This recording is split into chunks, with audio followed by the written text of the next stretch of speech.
اعوذ باللہ من الشیطان الرجیم بسم اللہ الرحمن الرحیم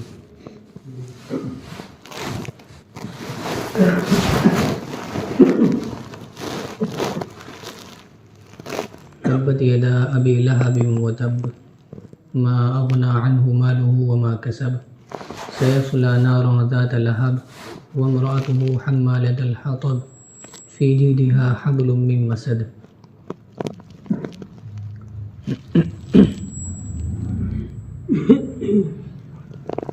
ابو لہب کے دونوں ہاتھ ٹوٹ جائیں اور وہ ہلاک ہو جائے،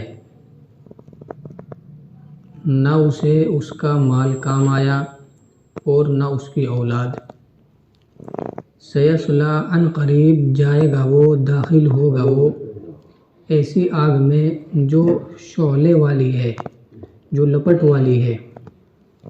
وامرأته حمالة الحطب، اور اس کی بیوی جو کہ لکڑیوں کا گٹھڑ اٹھانے والی ہے۔ فی جیدها حبل من مسد، اس کے گلے میں، اس کی گردن میں ایک بٹی ہوئی رسی ہوگی۔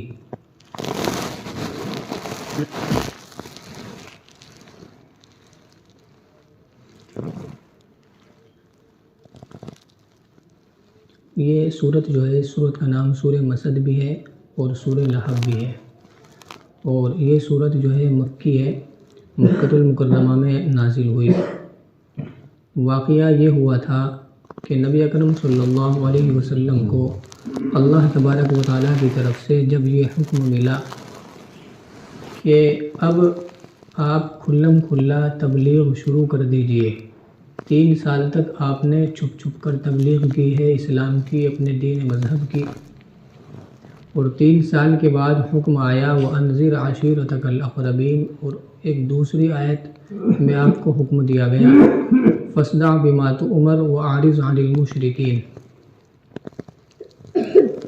تو اس حکم کے ملنے کے بعد نبی کریم صلی اللہ علیہ وسلم صفا پہاڑی پر تشریف لائے، اور آپ نے اپنی قوم کو جو قریبی رشتہ دار تھے ان کے نام لے لے کر پکارا کہ اے بنی عبد مناف، اے بنی فہر، اور جو مختلف ان کے قبیلوں کے نام تھے وہ آپ نے ان کے نام لے لے کر کے سب کو پکارا اور سب کو بلایا۔ چونکہ نبی صلی اللہ علیہ وسلم کی عظمت ان حضرات کے دلوں میں موجود تھی، 40 سال کی آپ کی زندگی ان کی آنکھوں کے سامنے گزری ہے، انہوں نے آپ کو بہت قریب سے دیکھا، آپ کا بچپن بھی دیکھا، آپ کی جوانی بھی دیکھی، آپ کو سب سے زیادہ سچا مانتے تھے، سب سے زیادہ بہترین اخلاق والا وہ لوگ مانتے تھے۔ الامین الصادق، یہ لقب بھی ان حضرات نے آپ کو دے رکھا تھا کہ بہت بڑے امانت دار ہیں، بہت بڑے سچے آدمی ہیں۔ تو آپ کی اس پکار پر اور آپ کے اس اعلان پر وہ حضرات جو ہے جمع ہو گئے، اور جس کسی کو کوئی مجبوری تھی نہیں آ سکتا تھا، اس نے اپنی طرف سے ایک آدمی بھیج دیا کہ تم جاؤ، اور میری طرف سے تم جاؤ اور محمد کی بات سنو کیا کہہ رہے ہیں۔ تقریباً 45 آدمی وہاں پر جمع ہو گئے۔ آپ نے ان سے سوال کیا کہ اگر میں آپ کو یہ کہوں کہ اس پہاڑی کے پیچھے ایک لشکر ہے گھڑ سواروں کا جو تمہارے اوپر حملہ کرنے والا ہے، تو کیا تم سچا مان لو گے مجھے؟ تو چونکہ آپ کی سچائی ان لوگوں کے اوپر بالکل واضح تھی، وہ دیکھ چکے تھے، سب نے کہا کہ یقیناً آپ بالکل سچے ہیں، ہم نے سچائی کے علاوہ آپ سے اب تک کچھ نہیں دیکھا، کچھ نہیں سنا۔ تو پھر جو اصل حکم تھا، جو اصل بات تھی، وہ آپ نے ان کے سامنے رکھی کہ میں اللہ کی طرف سے تمہاری طرف رسول بنا کر بھیجا گیا ہوں، اور میں آخری نبی ہوں۔ جن معبودوں کی تم عبادت کرتے ہو وہ جھوٹے ہیں، وہ نقلی ہیں، حقیقی معبود جو عبادت کے قابل ہے، لائق ہے، وہ اللہ تعالیٰ ہے۔ تو اے لوگو لا الہ الا اللہ کہہ لو، کامیاب ہو جاؤ گے۔ اس کفر سے نکلو، اس شرک کی گمراہی سے نکلو اور ایمان کی روشنی کی طرف آؤ، یہی کامیابی کا راستہ ہے۔ اللہ نے جنت بھی بنائی ہے، دوزخ بھی بنائی ہے۔ جو اللہ کے حکم کو مانے گا اس کے لیے جنت ہے، اور جو نہیں مانے گا، ایمان نہیں لائے گا، تو اس کے لیے عذاب ہے، دوزخ ہے۔ اے بنی عبد مناف اپنے آپ کو دوزخ کے عذاب سے بچاؤ، اے بنی فہر اپنے آپ کو دوزخ کے عذاب سے بچاؤ، فاطمہ میری بیٹی تو اگر مجھ سے مال چاہتی ہے تو مال لے لے، لیکن میں تجھے اللہ کے عذاب سے نہیں بچا سکتا۔ تو یہ بات جو ہے آپ نے ان حضرات کے سامنے رکھی۔ ابو لہب جو آپ کا چچا ہے اور حقیقی چچا ہے، سگا چچا ہے، اور نبی اکرم صلی اللہ علیہ وسلم کی جس وقت پیدائش ہوئی تو اس نے خوب خوشی کا اظہار کیا، خوب جشن منایا، اور اس خوشی میں اپنی ایک باندی بھی اس نے آزاد کی۔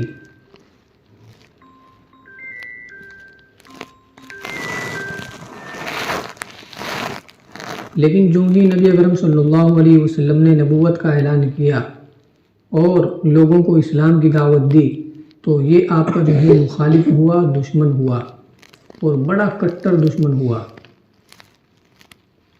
سب سے پہلے جو مخالفت کی ہے وہ اپنے نے کی ہے اور سگے نے کی ہے کہ یہ میرا بھتیجا ایک نئی بات لے کر کیوں کھڑا ہو گیا۔ تو جب آپ نے یہ پیغام ان لوگوں کو سنایا تو ابو لہب نے اپنے ہاتھ میں پتھر اٹھایا اور وہ آپ کو مارا، آپ کی ایڑی مبارک پر لگا اور خون بھی اس میں سے بہا، اور اس نے اپنی زبان سے یہ الفاظ کہے، تبن لکا سائر اليوم الہذا جمعتنا، نعوذ باللہ کہ اے محمد سارا دن تیرے لیے ہلاکت ہو، کیا تو نے اسی لیے ہمیں جمع کیا تھا یہ بتانے کے لیے اور یہ سنانے کے لیے۔ تو اس موقع پر جو ہے اللہ تبارک و تعالیٰ نے یہ پوری مکمل صورت ابو لہب کے نام سے جو ہے نازل فرمائی، جس میں فرمایا گیا کہ کم بخت تو کیا رسول کو جو ہے بد دعا دیتا ہے، تبت یدا ابی لہب وتب، ابو لہب کے دونوں ہاتھ ٹوٹ جائیں اور وہ برباد ہو جائے۔ قیامت تک یہ صورت جو ہے پڑھنے والے پڑھیں گے اور ہر پڑھنے والا جو ہے ابو لہب کے اوپر اس کی زبان سے لعنت ہوتی رہے گی۔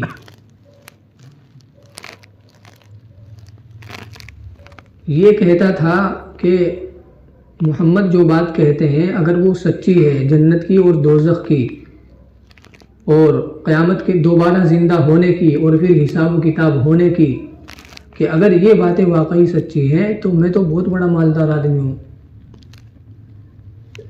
میں مال دے کر اپنا پیچھا چھڑا لوں گا عذاب سے۔ اس کو اللہ تعالیٰ فرماتے ہیں اگلی آیت میں، ما اغنی عنہ مالہ وما کسب، کہ نہ تو اس کے کام آیا اس کا مال، وما کسب، اور نہ ہی اس کی اولاد، اس کی کمائی۔ اب حشر کیا ہوا اس کا؟ غزوہ بدر ہوئی ہے سب سے پہلی جنگ، جو کفر اور اسلام کی جنگ ہوئی ہے۔ تو غزوہ بدر میں تو یہ شامل نہیں ہوا تھا، اگر ہوتا تو یہ اسی وقت جو ہے مارا جاتا، لیکن یہ کسی وجہ سے پیچھے رہ گیا۔ تو غزوہ بدر ہونے کے 7 دن کے بعد اس کے بدن میں کچھ دانے نکلے چیچک کے، اور وہ سخت ہو گئے، بڑھتے چلے گئے، پھیلتے چلے گئے۔ ان مشرکین کا عقیدہ یہ تھا کہ یہ بیماری ایک دوسرے کو لگتی ہے، تو جو اپنے تھے انہوں نے بھی، اور جو ملنے والے تھے، پڑوسی تھے، یار دوست تھے، انہوں نے بھی اس سے ملنا جلنا چھوڑ دیا، اور اس کے جو بیٹے تھے انہوں نے اپنے باپ کو، ابو لہب کو الگ کمرے میں ڈال دیا۔ اسی بے کسی اور بے بسی اور نہایت عاجزی کی حالت میں جو ہے اس کو موت آئی، اور مرنے کے 3 دن تک اس کی لاش وہیں پڑی رہی۔ جب اس میں سے بدبو آنے لگی تو جو راہ گزر تھے، راستہ چلنے والے لوگ تھے، انہوں نے اس کے بیٹوں کو عار دلائی، غیرت دلائی کہ کم وقتو تمہارا باپ تھا، اس کا کچھ انتظام کرو، ٹھکانے لگاؤ اس کی لاش کو۔ پھر انہوں نے ایک حبشی کو مزدوری پہ بلایا اور لاٹھی ڈنڈوں سے اس کو دھکیل دھکیل کر ایک گڑھے میں ڈال دیا، اور اوپر سے جو ہے پتھر برسا دیے گئے۔ ما اغنی عنہ مالہ وما کسب، نہ تو اس کے کام آیا اس کا مال جو کہتا تھا کہ میں اپنے آپ کو بچا لوں گا، یہ تو دنیا میں اس کا حشر ہوا۔ اور مرنے کے بعد کا جو عذاب ہے، قبر کا عذاب ہے، اور اسی طریقے سے دوزخ کا عذاب ہے، وہ تو بہرحال باقی ہے۔ وما کسب، اور نہ ہی اس کی کمائی۔ وما کسب ترجمہ تو اس کا یہی ہے کہ نہ ہی اس کے کام آیا اس کا مال، وما کسب، اور نہ وہ کام آیا جو اس نے کمایا۔ یہاں وما کسب سے مراد جو ہے اولاد ہے۔ حدیث شریف میں ہے، نبی اکرم صلی اللہ علیہ وسلم فرماتے ہیں کہ انسان کی جو اولاد ہے وہ بھی اس کی کمائی ہے۔ تو وما کسب سے مراد اولاد ہے۔ سیصلی نارا ذات لہب، آگے جو بعد کی سزا ہے اس کے لیے اس کو بیان فرماتے ہیں کہ ان قریب یہ جائے گا، اس کو جانا پڑے گا ایسی آگ میں جو لپٹ والی ہے، شعلے والی ہے۔ اس کے جو دو بیٹے تھے عتبہ اور عتیبہ، بیٹے اور بھی تھے۔ نبی اکرم صلی اللہ علیہ وسلم نے اپنے نبی بننے سے پہلے آپ کی 4 بیٹیاں تھیں، حضرت زینب، حضرت رقیہ، حضرت ام کلثوم اور حضرت فاطمہ رضی اللہ عنہن۔ سب سے بڑی بیٹی جو ہے حضرت زینب ہے اور سب سے چھوٹی بیٹی حضرت فاطمہ ہے۔ حضرت زینب کا نکاح آپ نے نبی بننے سے پہلے ہی ابو العاص سے کر دیا تھا، اور درمیان کی جو آپ کی 2 بیٹیاں ہیں حضرت رقیہ اور حضرت ام کلثوم، ان دونوں کا نکاح آپ نے ابو لہب کے 2 بیٹوں سے کر رکھا تھا، عتبہ سے اور عتیبہ سے، جو آپ کے چچزاد بھائی ہوئے۔ اور حضرت فاطمہ کا نکاح نبی بننے کے بعد حضرت علی رضی اللہ عنہ سے ہوا تھا اسلام کی حالت میں۔ تو ابو لہب چونکہ آپ کا مخالف ہو گیا تھا اور دشمن ہو گیا تھا، تو اس نے اپنے بیٹوں سے کہا کہ کم بختو محمد کی بیٹیوں کو طلاق دے دو، ورنہ میرا تمہارا کوئی تعلق نہیں ہے۔ ان کی ابھی رخصتی نہیں ہوئی تھی، صرف نکاح ہوا تھا۔ تو وہ دونوں بیٹے جو ہے آپ صلی اللہ علیہ وسلم کی خدمت میں آئے اور انہوں نے آپ کے سامنے ہی بیٹیوں کو طلاق دی۔ اور جو عتیبہ تھا یا عتبہ تھا، اس نے اپنی زبان سے کچھ گستاخی بھی کی اور گندے الفاظ بھی بکے۔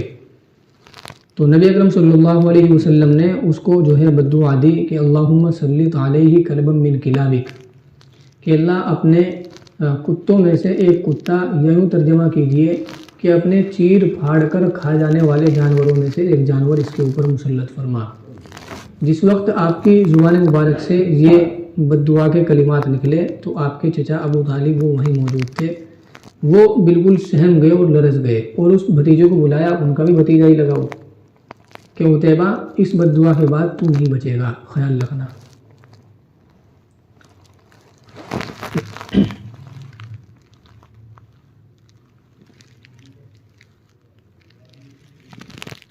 جو کافر ہیں، مشرک ہیں، وہ حضرات اس بات کو مان رہے ہیں کہ نبی صلی اللہ علیہ وسلم سچے نبی ہیں، اور آپ نے اپنی زبان سے جو بات کہہ دی وہ ضرور ہو کر کے رہے گی۔ یہاں میں تھوڑا سا خود سوچنے کی بات ہے، اپنے گریبان میں جھانکنے کی بات ہے۔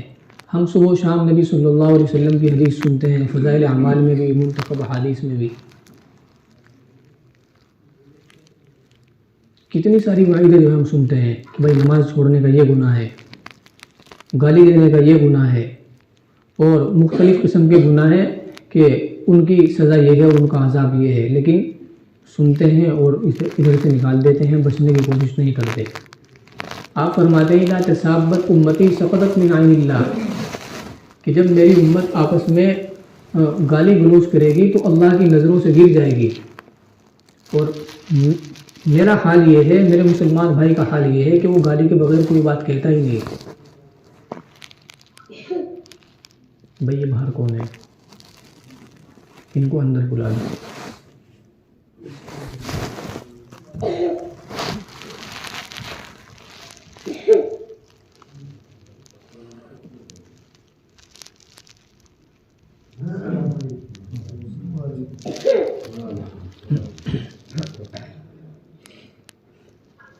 گھر میں ماں بھی ہے، بہن بھی ہے، بیوی بھی ہے، بیٹی بھی ہے، لیکن کچھ بھی خیال نہیں ہے، انہی کے سامنے گالیاں دی جا رہی ہیں، ایک دوسرے کو فون پہ بات کر رہے ہیں تو انہی کے سامنے گالیاں دی جا رہی ہے۔ کتنی بڑی بے شرمی کی بات ہے۔ آپ نے فرمایا کہ سباب المؤمن فسق، کہ مسلمان کو گالی دینا یہ گناہ ہے، یہ فسق ہے، گناہ ہے، لیکن اس گناہ کی جو ہے جو اہمیت ہے وہ ہمارے دل سے نکل چکی ہے۔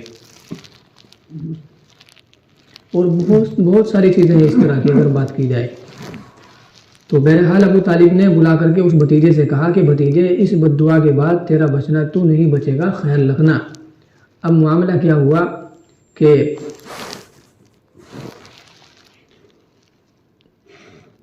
ایک مرتبہ ملک شام کے سفر پر یہ ابو لہب اور پورا قافلہ نکلا، اپنے بیٹوں کو بھی ساتھ لے لیا۔ دن گزر گیا، رات آئی، رات کا کھانا کھایا، اور ابو لہب کے دل میں وہی بات کھٹک رہی ہے کہ میرے بیٹے کو محمد نے بددعا دے رکھی ہے، کچھ نہ کچھ ضرور ہو کر رہے گا۔ جب رات کو سونے کا وقت آیا تو اس نے یہ بات پورے قافلے والوں کے سامنے رکھی، اور پھر مشورہ یہ ہوا کہ بھائی جتنا بھی قافلے کے پاس سامان ہے تو اس سب کا ایک ڈھیر بنا دیا جائے، اور ڈھیر بنا کر قافلے والے چاروں طرف لیٹ گئے، سو گئے، اور جو بیٹا تھا عتیبہ اس کو اس کے ڈھیر کے اوپر انہوں نے سلا دیا تاکہ کوئی خطرہ نہ ہو۔ جب سب کے سب سو گئے تو رات کو ایک شیر آیا اور اس نے آ کر کے ان سب کے منہ سونگے جو نیچے لیٹے ہوئے تھے، اور کسی کو کچھ نہیں کہا۔ پھر اس نے ایک چھلانگ لگائی اور اوپر گیا، اور اس کا جو عتیبہ سویا ہوا تھا اس کا بھی منہ سونگا اور اس کو چیر پھاڑ کر کے وہاں سے چلا گیا۔ یہ ہے نبی صلی اللہ علیہ وسلم کی بد دعا۔ آپ صلی اللہ علیہ وسلم نے بد دعا دی ہے اس شخص کو جو اپنے ماں باپ کا نافرمان ہے۔ وہ جو رمضان کے موقع پر واقعہ آتا ہے فضائل اعمال میں کہ نبی صلی اللہ علیہ وسلم خطبہ دینے کے لیے، تقریر کرنے کے لیے ممبر پر تشریف لے جا رہے تھے۔ پہلی سیڑھی پر قدم رکھا تو فرمایا آمین، دوسری پر رکھا تو فرمایا آمین، تیسری پر رکھا تو فرمایا آمین۔ پھر صحابہ کرام نے آپ سے معلوم کیا کہ عجیب بات ہم نے آپ سے سنی آج جو پہلے نہیں دیکھی، کہ آپ نے آمین کہا اور 3 مرتبہ آمین کہا کہ حضرت جبریل میرے پاس میں آئے تھے اور وہ یوں کہہ رہے تھے کہ جس کسی کے سامنے نبی صلی اللہ علیہ وسلم کا ذکر ہو اور وہ آپ کے اوپر درود نہ پڑھے تو وہ ہلاک ہو، تو میں نے کہا آمین۔ جب میں نے دوسری مرتبہ قدم رکھا اور آمین کہا تو حضرت جبریل علیہ السلام بد دعا دے رہے تھے کہ ماں باپ کے بارے میں کہ جو شخص اپنے والدین میں سے کسی ایک کو یا دونوں کو بڑھاپے کی حالت میں پائے لیکن ان کی خدمت کر کے اور ان کو خوش کر کے اپنے آپ کو جنت کا مستحق نہ بنائے وہ بھی ہلاک ہو، تو میں نے کہا آمین۔ اور ایک تیسری چیز اور تھی جو اس وقت میرے ذہن میں نہیں ہے۔ تو میرے بھائیوں، نبی صلی اللہ علیہ وسلم نے جو کچھ فرما دیا، آپ نے جو کچھ کہہ دیا وہ بالکل حق ہے۔ ہم نے جو اپنی آنکھوں سے دیکھا وہ جھوٹا ہو سکتا ہے، لیکن آپ کا کہا ہوا، آپ کا فرمایا ہوا جھوٹا نہیں ہو سکتا۔ ایک کافر بھی اس چیز کو مانتا ہے۔ ایک بھنگی ہمیں آ کر کے یہ کہہ دے کہ بھائی اس راستے سے مت جانا، بہت بڑا سانپ بیٹھا ہوا ہے، تو سب یقین کر کے بچیں گے اس راستے سے جانے سے۔ تو کیا نبی صلی اللہ علیہ وسلم کی عظمت اور آپ کی سچائی ہمارے دلوں میں اس بھنگی سے بھی کم ہے؟ نعوذ باللہ، کہ آپ جو فرمائے اس کا ہمیں یقین نہ ہو، پھر بھی ہم وہ کام کرتے پھریں۔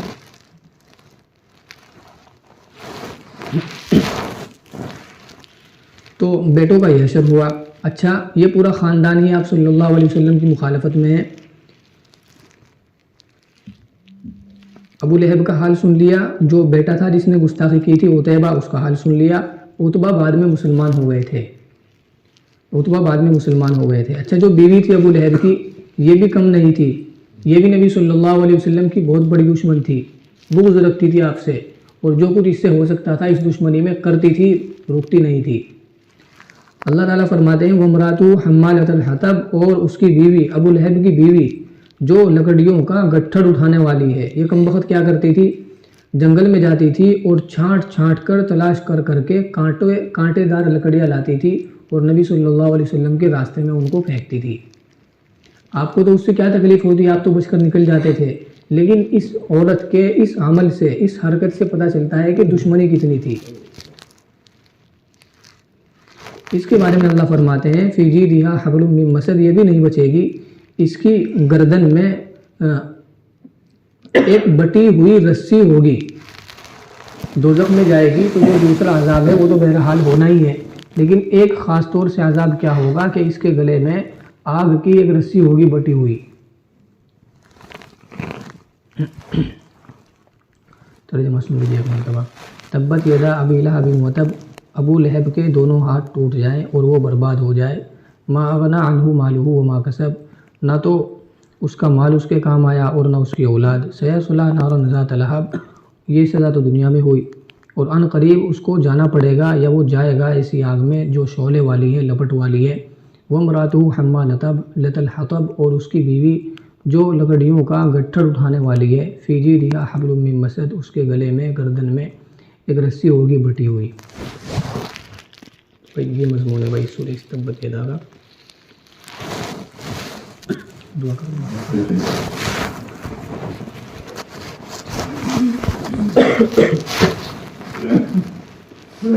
الحمد للہ رب العالمین الرحمن الرحیم مالک یوم الدین اللهم صل على سيدنا محمد وعلى آل سيدنا محمد وبارك وسلم يا رب صل وسلم دائما أبدا على حبيبك خير الخلق كلهم یا ارحم الراحمین یا حی یا قیوم یا ذی الجلال والاکرام۔ اے اللہ ہم سب کے تمام چھوٹے بڑے گناہوں کو معاف فرما۔ اے اللہ محض اپنے فضل سے، اپنی رحمت سے، اپنے کرم سے ہم تمام کی مغفرت فرما۔ اے اللہ ہمارے تمام مرحومین کو بھی معاف فرما۔ اے اللہ انہیں عذاب قبر سے محفوظ فرما، چین و سکون نصیب فرما۔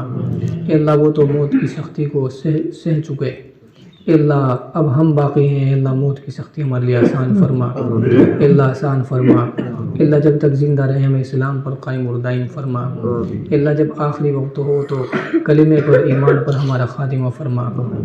اے اللہ ہمیں اپنی رضا دائمی عطا فرما، اپنے غضب سے، عذاب سے ہماری حفاظت فرما۔ نبی صلی اللہ علیہ وسلم کی سنتوں پر عمل کرنے والا بنا، اے اللہ آپ کی اطاعت کرنے والا بنا، اے اللہ گناہوں سے بچنے والا بنا۔ اے اللہ ہم میں جو حضرات بیمار بیٹھے ہوئے ہیں تمام کو شفا کامل عطا فرما۔ ہمارے گھروں میں، بستیوں میں، رشتہ داروں میں، دوست و احباب میں جو حضرات بھی بیمار ہیں اللہ تمام کو شفا کامل عطا فرما۔ بھائی گلشنور کو بھی شفا کامل عطا فرما۔ اے اللہ جتنے بھی بیمار ہیں مولا سب کو شفا کامل عطا فرما۔ اے اللہ تندرستی بہت بڑی نعمت ہے، اے اللہ بیماری بھی آپ کی طرف سے نعمت ہے، لیکن اے اللہ ہم کمزور ہیں، اے اللہ ہم کمزور ہیں، ہمیں برداشت نہیں ہوتا، مولا تو ہمیں عافیت عطا فرما، تندرستی عطا فرما۔ اے اللہ ہم میں جو حضرات دیگر اعتبار سے پریشان ہیں اللہ ان سب کی پریشانیاں دور فرما، اے اللہ تمام کی پریشانیاں دور فرما۔ اے اللہ جہاں جہاں بھی ظلم ہو رہا ہے اے اللہ وہاں کے مظلوموں کی مدد فرما، اے اللہ وہاں کے مظلوموں کی مدد فرما۔ اے اللہ ہمارے تمام دینی شعبوں کی حفاظت فرما، اے اللہ حاسدین کے حسد سے، بری نظر والوں کی بری نظر سے، جادو سے، ٹونے سے ہم تمام کی حفاظت فرما۔ اے اللہ جن لوگوں نے ہمیں دعا کے لیے کہا ہے یا ان کا ہمارے اوپر حق ہے یا ہم نے ان سے وعدے کیے یا وہ تمنا رکھتے ہیں تمام کی جائز تمنائیں پوری فرما۔ صلی اللہ تعالی علی خیر خلقہ محمد وعلی آلہ واصحابہ اجمعین برحمتک یا ارحم الراحمین۔